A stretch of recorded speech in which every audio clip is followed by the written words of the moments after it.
اعوذ باللہ من الشیطان الرجیم بسم اللہ الرحمن الرحیم۔ احمد علیہ السلام سیرت و سوانح، مرتبہ اے ولیم، روزنامہ الفضل انٹرنیشنل، ہفتہ 10 جون 2023۔ باغ میں ملت کے ہے کوئی گلے راہ نہ کھلا۔ ایک گروہ نے ضلعی انتظامیہ میں شکایات کی کہ یہاں جو ایک منارہ بن رہا ہے اس سے ہم مقامی ہمسایہ آبادی کے گھروں میں بے پردگی ہوگی اور ہماری پرائیویسی متاثر ہونے کا ڈر ہے، لہٰذا اس مینار کی تعمیر روک دی جائے۔ منارۃ المسیح کی تعمیر اور مقامی باشندگان کی طرف سے مخالفت۔ جب مینار کی تعمیر کے لیے جگہ کا انتخاب ہو گیا جو کہ مسجد اقصیٰ کا صحن تھا، جو کہ اس وقت قدر غیر آباد ہونے کی وجہ سے گزرگاہ سی بن گئی تھی، تو مخالف گروہ نے روڑے اٹکانے کی ایک کوشش کی۔ چنانچہ حضرت عرفانی صاحب لکھتے ہیں، حضرت کی خواہش یہ تھی کہ مسجد میں بنایا جاوے، مگر مسجد کا احاطہ اس وقت بہت ہی چھوٹا تھا۔ حضرت مرزا غلام مرتضیٰ صاحب مرحوم کے مزار کے بالکل قریب اس کے احاطہ کی دیوار تھی۔ باقی حصہ اگرچہ مسجد ہی کا تھا، مگر غیر آباد پڑے رہنے کے باعث وہ عام لوگوں کا گزرگاہ سا بنا ہوا تھا۔ جب حضرت نے ارادہ فرمایا تو اس حصہ کو احاطہ مسجد میں شامل کرنے کا ارادہ فرمایا۔ بعض ہندوؤں نے جو ہمیشہ سے مخالفت کے عادی تھے مخالفت کی، لیکن آخر تائید الہی نے انہیں خجل اور شرمندہ کیا۔ وہ زمین مسجد کے ساتھ ملحق ہو گئی۔ الحکم 14 فروری 1918 نمبر 2۔ تو یہ وہ لوگ تھے جن کی اقربی فطرت میں ہی مخالفت موجود تھی، جن کی آڑی ترچھی نظریں ہمیشہ تعاقب میں رہا کرتی تھیں کہ کب کوئی موقع ملے اور وہ کوئی ہنگامہ، کوئی طوفان مخالفت کھڑا کرے۔ بظاہر نظر مقامی ہندو یا کچھ سکھ ہوتے جن کی پشت پناہی شریکہ خاندان کرتا یا بعض ایک دو اور سرکردہ مقامی ہندو کر رہے ہوتے تھے۔ بہرحال ایک گروہ نے ضلعی انتظامیہ میں شکایات کی کہ یہاں جو ایک منارہ بن رہا ہے اس سے ہم مقامی ہمسایہ آبادی کے گھروں میں بے پردگی ہوگی اور ہماری پرائیویسی متاثر ہونے کا ڈر ہے، لہٰذا اس مینار کی تعمیر روک دی جائے۔ لائف آف احمد میں موجود تفصیلات کے مطابق 6 مارچ 1903 کو بٹالہ سے ایک پولیس آفیسر نے مینار کی تعمیر کے خلاف ایک خفیہ رپورٹ بھجوائی۔ 17 اپریل 1903 کو بڈھے شاہ، گھنیا لال، بور سنگھ نارائن اور دساور سنگھ وغیرہ نے انتظامیہ کے پاس اس مینار کی بابت شکایت کی کہ یہ مینار ہمیں تکلیف اور نقصان دینے کے لیے تعمیر کیا جا رہا ہے۔ اس کے ساتھ انہوں نے ایک بڑے کاغذ پر نقشہ کی صورت میں مینار کے ساتھ ان مکانات کو واضح کیا کہ جو اس سے متاثر ہوں گے، اس لیے یہ مینار یہاں سے کہیں اور تعمیر کیا جائے۔ 27 اپریل 1903 کو حکم چند لبو رام، سالنگ رام، مرزا علی شیر بیگ اور مرزا امام الدین نے انتظامیہ کو دوبارہ مینار کی بابت شکایتی رپورٹ دی۔ مؤخر ذکر 2 اشخاص نے یہ بھی کہا کہ مسجد تو تمام مسلمانوں کے لیے وقف ہے، اس لیے اس مسجد کے اندر مرزا صاحب اپنی ایک عمارت تعمیر کر رہے ہیں جو کہ ان کا حق نہیں ہے۔ اس پر تحصیلدار بٹالہ نے حضرت اقدس مسیح موعود علیہ السلام سے اس کی بابت پوچھا تو آپ علیہ السلام نے 27 اپریل 1903 کو تحصیلدار کو جو تحریری جواب دیا وہ لائف آف احمد کے مطابق یہ تھا: Received your letter. You have inquired about the minaret. So I have to state that the construction of the minaret in a corner of our big mosque commenced about 2 months ago. The work of excavation actually commenced on March the 3rd, 1903. Up till now, the building has cost rupees 1,100. The total expenditure including the making of bricks is rupees 4,300. The kiln was begun on April 22nd. 1901, all the people of Qadian knew that the minaret would be built in the mosque. The complaint at this stage of construction is based only on personal enmity. The building of the minaret does not interfere with anybody's parda. A minaret goes up just like a pillar, and there is no room on top for residence. No one lives on top. The authorities can visit the site themselves and see it. In the neighborhood, there exist already very high residential buildings. Their heights is not less than that of a minaret. People are living in the upper stories of these high buildings. Of such are the following. Number 1, Haveli of Deputy Shankar Das, deceased. Number 2, Haveli of Mirza Nizamdeen and Imamdeen. Number 3, Haveli of Mirza Sultan Ahmed. Number 4, Haveli of Lekar Jewar. Number 5, Haveli of Lahna Singh Subedar. Number 6, Haveli of Sabir Ali Shah.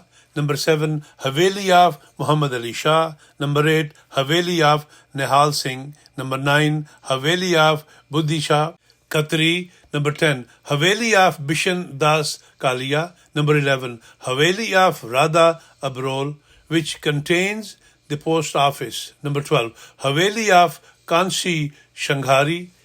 13, Haveli of Gurbaksh Khatri. These are all buildings from the top of which the houses of the poor people are all exposed. The people are living in them, but the minaret will only be a kind of thin pillar. No one can live on it. There is no possibility of interference with parda. The poor people of this village do not even observe parda, and the well-to-do people have their own high buildings which are not lower than minaret. In the end, I have to submit that the minaret is attached only to the mosque, and a lamp will be fitted on it to provide light for the mosque. Life of Ahmad, page number 572, 573. Mirza Nizamuddin साहब ने 1 मई 1903 को इंतज़ामिया को दोबारा तवज्जो दिलाई और ये भी लिखा कि मिर्ज़ा साहब ने एक नया फ़िरका बनाया हुआ है जो अमन आमा के लिए भी ख़तरा है और जो मीनार बनाया जा रहा है उसके गिरने से इंसानी जानों को भी ख़तरा लाहक है। इस पर 8 मई 1903 को गवर्नमेंट की तरफ से तहसीलदार बटाला मोती राम को तहकीकात के लिए कादियान भेजा गया, जिसके कदर मुतासबाना और जानिबदाराना रवैया पर अगले ही रोज़ कादियान के 30 अहमदी अफराद की तरफ से एक मेमोरियल भेजा गया। 10 मई 1903 को हज़रत अक़दस की तरफ से तहसीलदार साहब को एक चिट्ठी लिखी गई जिसमें आपने उसको मुखातिब करते हुए लिखा, The construction of the minaret of the mosque which are not based on facts. Real facts have been concealed. Therefore, I have to submit the following. Number 1, the construction of the minaret of the mosque is for the performance of the religious duty of Muslim for the good of public, as it clears from our ishtihar. Number 2, it appears that most of the complainants whose names have not been intimated to me, nor have their complaints been shown to me, or their leaders are Hindus, who naturally hate Muslims, mosques, and places of worship. Number 3, some of them are such as have been convicted and punished either in cases started by my brother and father, or due to their own aggression and violation of the law.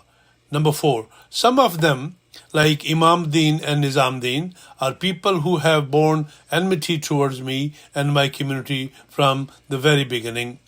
They are always raising obstacles in the performance of our religious duties. A short time ago, they raised a wall in the lane which leads to the door of my mosque to block way. It caused great inconvenience to me, my guests, my followers, and general public. It resulted in a court case which dragged on for about a year and a half, and it was only after heavy expense that the court at last decided against them and the wall was demolished. They keep on trying like this. The Hindu complainants in this case sided with them and appeared as their witnesses. Now too they are in league with them. Number 5. Hindus are not required by religion or custom to observe parda. Government officials all know it. On the other hand, the civilized societies of Hindus regard parda as an obstacle to progress. Number 6. The residential houses of some of the complainants themselves are so high that they interfere with the privacy of other people's houses. Houses of people who observe parda by religion and custom and are acknowledged as parda observing people. By way of an illustration, I refer to the house of Shankar Das, which is next to the mosque. You may go on its roof and see. Number 7. The mosque minaret will not be like a residential house. It will be a tapering pillar, which is being built on religion principles for the good of the public, as it clears from the ishtihar. A big clock will be fitted at the top to tell the people the time of prayer, and there will be a big lamp for light which help the worker employed for the protection of the inhabitants. Number 8. The protection of the clock and the lamp naturally requires that it should remain closed except at certain times, viz. For the purpose of azan, lighting the lamp, and widening the clock, which the height of residential houses where people actually live does not affect parda. How can it be interfered with by the construction of the minaret? Number 9. The mosque minaret is being built on ground which I own and possess, and it is part of the mosque without which the mosque remains incomplete and defective. To stop building a mosque is stopping the building of a religious place of worship, and that is an attack upon religious freedom, which is the right of every individual subject of the British government. Number 10. The construction of the minaret commenced a long time ago. Its ishtihar was issued 3 years ago, giving it sites along with a detailed account of some other buildings of the mosque. To put a complaint before the authorities against it after 3 years is based only on enmity. Number 11. About rupees 4,500 have been spent on the construction of the minaret. To postpone its construction now for some future time is not only an insult to our religion, but it is also a financial loss to us. Number 12. Whatever there exists magnificent mosques, their minarets are more or less attached to them throughout India. Nowhere they are separate, nor can they be separated. No objection has ever been raised against them up till now. On the other hand, during the term of Lord Curzon, they have been duly respected and honored, apart from their supervision and protection. Hence, opposing the construction of this minaret only betrays personal malice. Number 13. Custom is regarded as part of law. There is no instance at all where the building of religious places of worship has ever been unduly stopped. Even residential houses are not stopped merely on the ground that they are high. Accordingly, the new towns founded by the English, like Montgomery, Abbottabad, Lalpur, etc., do not have all their roofs on the same level, nor is such a thing possible. Number 14. There is caused a misunderstanding by saying that the public in general is displeased with it. How can a Musliman be displeased with a mosque and the construction of its minaret?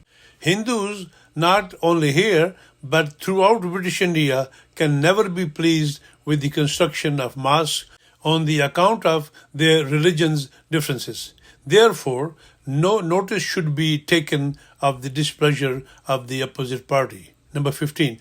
Mosques and their minarets are pillars of religion which are properly respected and honored even by the government.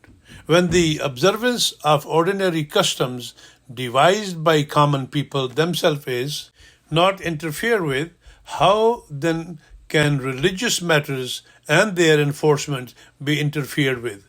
It may be further added that to say that the mosque minaret is going to be a place of amusement for sightseer is an insult to the mosque and an insult to our religion. A mosque is not a place of amusement. The minaret is built for three purposes: azan, light, and a clock for indicating the times of prayer. Mosques are the place of worship. To call them places of amusement is an insult and deception. To turn mosques into places of amusement is a sin with us. Life of Ahmad, page number 573 to 576.